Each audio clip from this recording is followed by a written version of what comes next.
Hey kids, back again. So we need to go and make an overlap now. So we need to go and get our sprites overlapping with the coins, sorry, the fish. So we have to go into here because this fish level is not a player. So we have to go and we could be food. I can be food, or you can make a new kind if you're not using food, you're using coins or something like that, or hearts or whatever. So you could be hearts in there. I'm going to call this fish just to help the people who are making something different. But this could be food for, it's just a local variable. And so inside here, we just know now that this is going to be overlapping with the thing that we've just made. This makes it a bit more logical and helps us remember.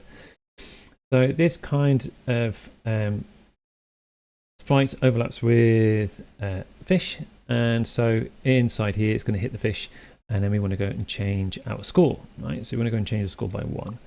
Problem is, so this is the eternal problem, is that when it hits this and your score over here changes, okay, you can see that no matter how long it's there for, it's going to be scoring. So it's annoying, and what we want is this other sprite to destroy itself. And so as soon as it's hit by the cat and collected and eaten, it destroys itself, so the points don't keep going up and up and up and up and up. So underneath here we just need a destroy. Where it is, destroy my sprite, like this. Then when we play now in here and it jumps into and it replays, look, you can see it's giving us an error. So we could just go and say fish level 1. That would be logical, okay? So when we come and play now and go into here, it will destroy it, but it should be the other sprite. So look, you can see it isn't destroying the fish level 1. The fish level 1 is to tell the game that these things are happening with fish level 1. So we have to go and swap this other sprite into here to destroy the other sprite, like that.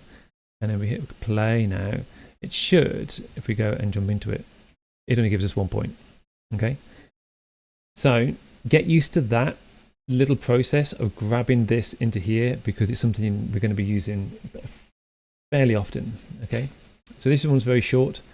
All right, try it out, play it out, go and play through your levels, go and see if you can go and see where the other fish are, like that, and you get your coins, you get your points, and it makes it playable. Okay, all right, play test it, check it out, have fun, good luck.